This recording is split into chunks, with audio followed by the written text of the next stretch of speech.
Isang magandang Okay, good umaga. morning. Gising ko lang. Binabala ko anong gagawin ko ngayong umaga at matapos ko lang magligpit. Medyo napuyat ako ron at nakita ko ang garahe.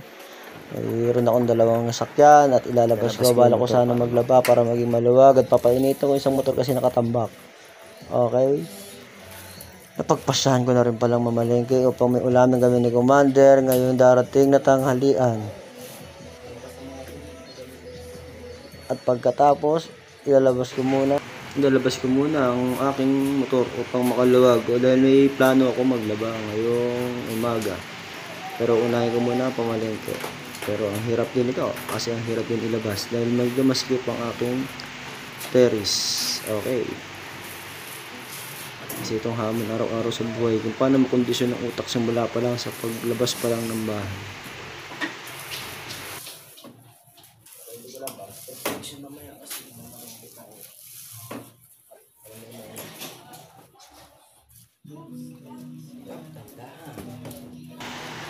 Yan na ulit. Okay. Ilabas ko na ang motor. Pagkatapos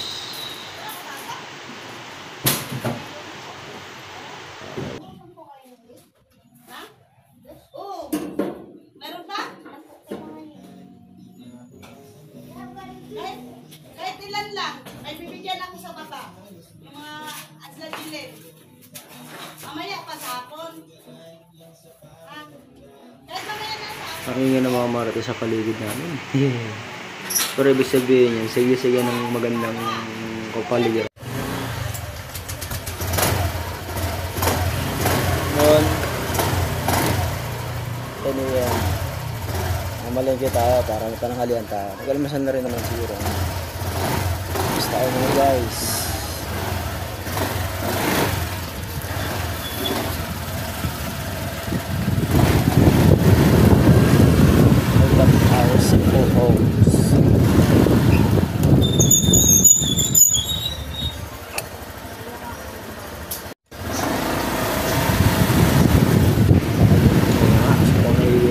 Na papuntang palengke. Habang dyan ay nag-focus ako ng bibiling kong ulam ang gusto ni Commander. May sabaw, may toyo kasi may toyo siya. Ayun. May bagay na papuntang Ilala.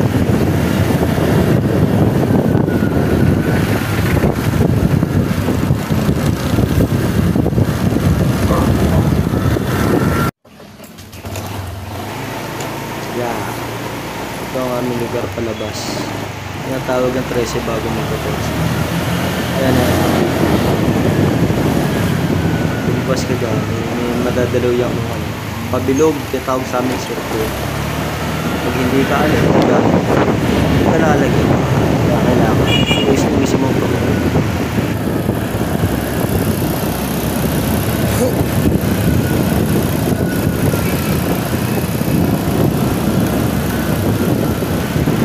Nagandahan din dito pag-trepo pa lang makikita mo parang napakalawak patak ng alas yung gudyan at maganda ang panahon napakarami bagay sila na nakatawag halos na sa sandang katawag tayo hindi pa lang maganda na sa kayong sila okay, tapos na ako mamalengke dyan hindi ko na binidyo kung ano yung binili ko pero yan na yung manok napagpasyahan ko sa akin pag-iisip ko kayo bago ako uuwi na. Sige tara. Magluto at baka nagising ko si Commander. Pagluto natin ang masarap sa kanya. Ngayon, pauwi na tayo. Tapos tayo mamalengke. Okay, may stock naman sa bahay. Nga lang. Baboy nandun. Sarap. Ay, mga idol. Ay, ice. Yan na. Pangiti-ngiti ka, iniisip ko pag ako natapos magluto, ano yung reaction na naman. Napakasarap siguro.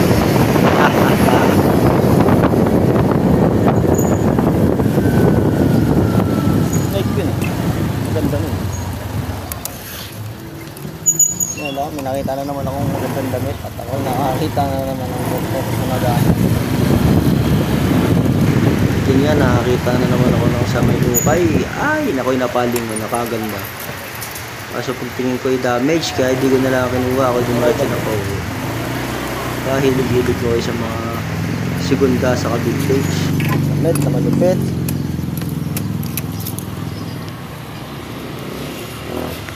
Yan, vintage pa rin.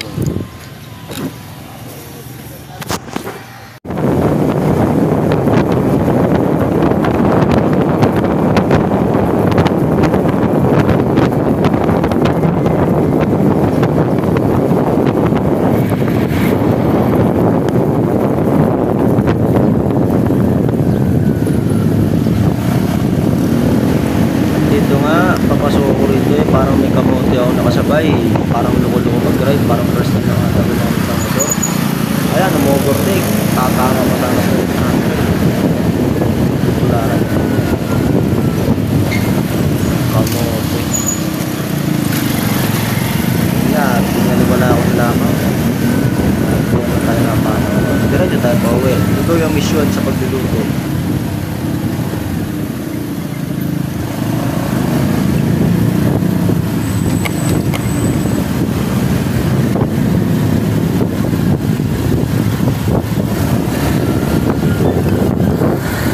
Yan nga, nakauwi na ako. Tapos na ako.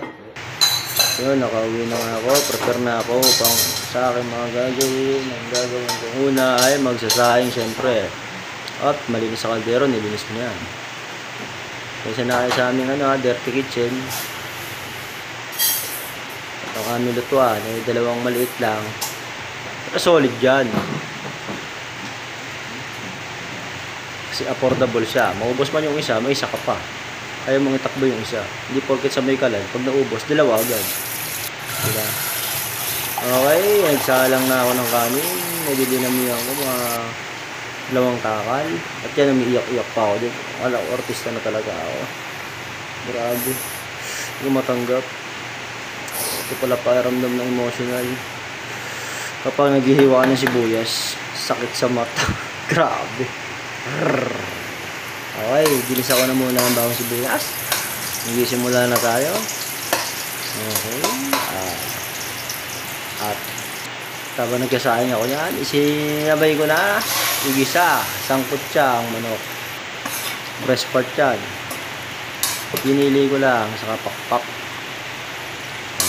Kasi para mapasarap. Yan. Nilagyan ko na ng toyo kalamansi at sili. Siyempre, nilagyan natin ng patatas. Patutuyuin natin yan. Adobong manok. Sabi ni Commander, pagkasarap yan. Masarap naman. Ilalagyan ng mga sili. Yan, sili. Yan. Dalawa lang.